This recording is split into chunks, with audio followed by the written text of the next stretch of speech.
नमस्कार, आप देख रहे हैं न्यूज़ प्लस 21। मैं हूं प्रियांशा और इस वक्त मैं हूं रायपुर के कलेक्ट्रेट गार्डन में, जहां पे हमें एक बहुत ही अच्छे आर्टिस्ट से मुलाकात हुई है, जो भूपेश बघेल जी के कार्यकाल को लेकर, उनकी चित्रों को लेकर पन्नों में उतारते हैं। बहुत ही खूबसूरत तरीके से वो चित्रों को बनाते हैं। तो आइए जानते हैं उनके बारे में। सर, आप कब से यहाँ पे ये चित्र बना रहे हैं? मैडम जी, अभी मेरे को यहाँ रायपुर में आए केवल 3 महीने हुए हैं। पहले मैं किराए के घर में रह रहा था। अभी मैं अपने ससुर के माध्यम से एक घर बना हुआ है, उसमें रह रहा हूँ। और मैं इस कलेक्ट्रेट गार्डन में जैसे यार दोस्तों से मिलने आता हूँ, इसी के साथ ही साथ मैं हमारे सीएम भूपेश जी का जो कार्य हैं उनको इस चित्र के रूप में मैं दर्शाते रहता हूँ। सर, इनके अलावा आपका क्या काम है?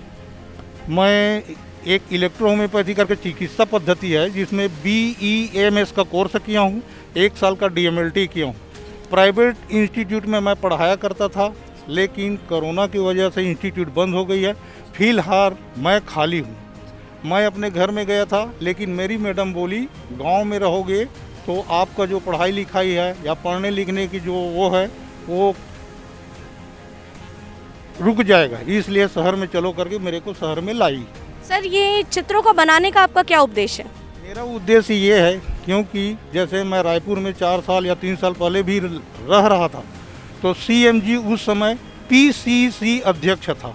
उनके कार्यकाल को मैंने देखा, वो किसानों के लिए कैसे कैसे लड़े। तो जैसे ही मैं CM जी का चित्र देखता हूँ तो मेरे में छटपटी आ जाता है। मैं इस सर जी का चित्र को बनाऊं और ये जो संदेश देना चाहते हैं पूरे प्रदेशवासियों को बताऊं। मेरा नाम डॉक्टर सुरेश कुमार साहू है। मैं निनवा गांव का रहने वाला हूं।